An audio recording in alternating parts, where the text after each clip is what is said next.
we look upstream, and here comes this kayak, just floating along, hits a rock, spins around, keeps going down the rapid. Often, unmanned kayaks have a better run through the rapid than you do. I don't know how it works, but I think it's just like an instinct thing for them. So...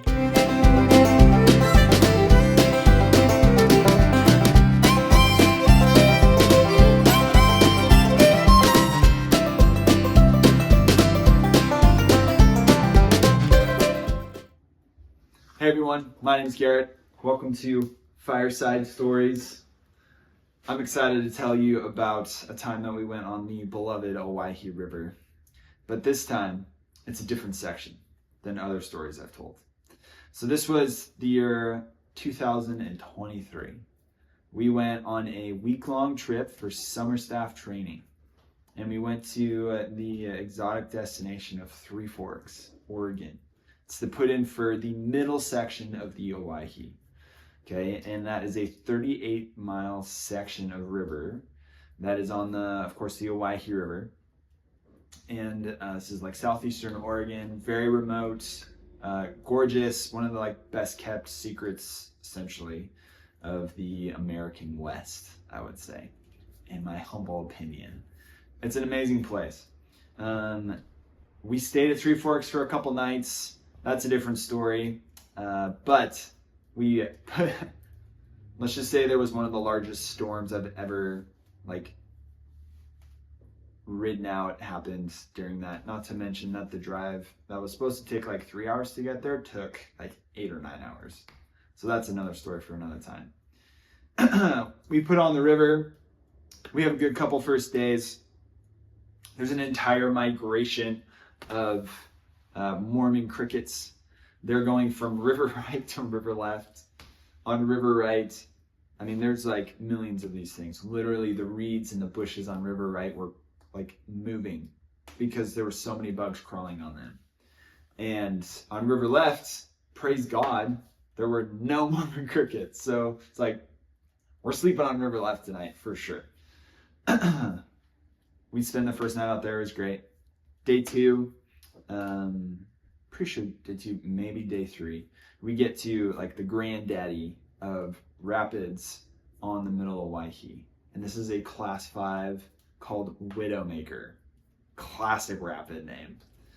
And so we, pull over and we scout it. So you pull your boats up onto shore, tie them up so that they don't float away, of course.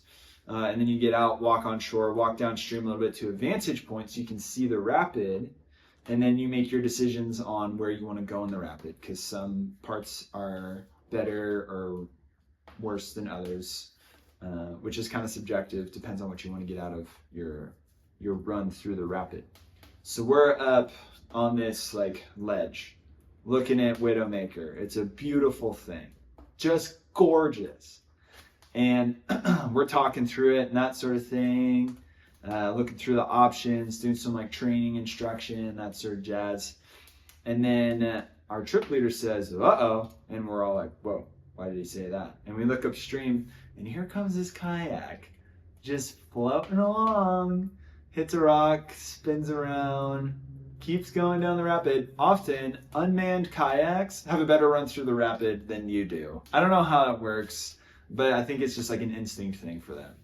So we watch someone's kayak just float away downstream. Eventually it goes through, there's kind of the crux move in the middle of the rapid that usually people portage. It disappears over the edge. And we're well, hopefully it's not pinned under the water somewhere now. But now there are I don't know, whatever our numbers were. There's 7 of us and we have 6 boats. That sucks. Not to mention there was I don't know, $5,000 worth of gear on that thing. Maybe more. So, big loss. And there's nothing we can really do about it because the rest of us have to get through this 3-stage rapid. So we do our best. We get through it in about 2 hours, which it's crazy to think it takes that long. But when you have people going through that scale of rapid, and you take your boats out of the water, take the gear off the boats, move the boats, move the gear, put the gear back on the boats, put it back on the water. Time goes by really fast. So we get through it and we're like, okay, now we have a boat to catch, because we didn't see this summer. It was one of our staff's boats. We didn't see it anywhere. And so we were like, okay, well, it's lunchtime, but we're not eating lunch until we catch this boat, because we're basically racing it. And there's a really good chance that it and its paddle are just like caught in an eddy somewhere on one side or the other of the river. So we get back in our boats, and we are like paddling as fast as we can over the course of, extended amount of time. So we're just going, and as we go, we are just looking for it, like left, right. But I mean, essentially, we are preparing ourselves to paddle like 10 miles to try and catch this rapid. Catch this boat. And it's like, we're not stopping until we catch this thing. So buckle up. So we're going, doing our best. We have our extra staff member like rotating through different boats, paddling along. It's all about attitude at this point, all about morale. And so we're trying to keep our, head in the right spot. And then we pass this beach, and it's on River Right, and there's this little dry bag sitting there. And it's like,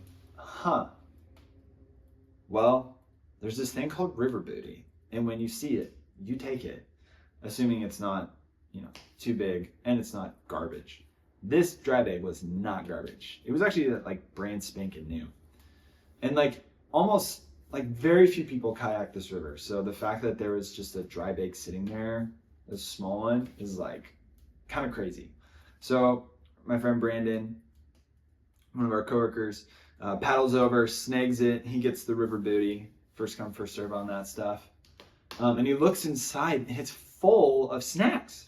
There's just tons of granola bars inside, and they're not old. This thing was probably left there easily within the last month. They're in perfect condition, mint condition granola bars. And so we're like, well, we're all hungry. That's the type of food we can eat right now without losing pace. And so Brandon paddles around and just gives everybody a granola bar. And we're just like, please God, this is basically manna from heaven. And so we get a little sustenance. We keep paddling.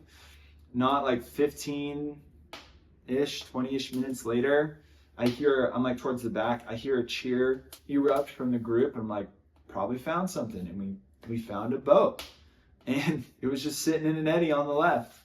And the Lord was just so gracious in that, because there's no good reason that thing didn't get pinned against a rock and all the gear got blown off by the force of the water. Or even worse, that it got pinned and it got punctured and it sunk and we'd never see it again. Or it just stayed in current and outran us. All those things and more could have happened, but they didn't. We found the boat. And so we pulled over and sweet, lunchtime. So we ate lunch.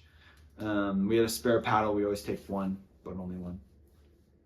And carried on. And then eventually heard another cheer from up front, and we found the paddle. And it was just sitting in an eddy. And that night when we were, just talking about the day, debriefing and stuff, just reflecting on that it was so clear to see the Lord's mercy and his kindness. Because that could have been some really tough learning. If we had lost the boat, just practically speaking, that's a lot of assets lost. But B, would have taken so much longer to paddle the whole way. Just the fact that it all happened the way it did, and we basically didn't lose anything. We just learned, which is a pretty good gain. It was just so gracious, so merciful, and then to get a bag of snacks just right when we needed it. Truly the Lord provides, and his hand was in that. So that's the story of chasing a boat on the middle of Waihee.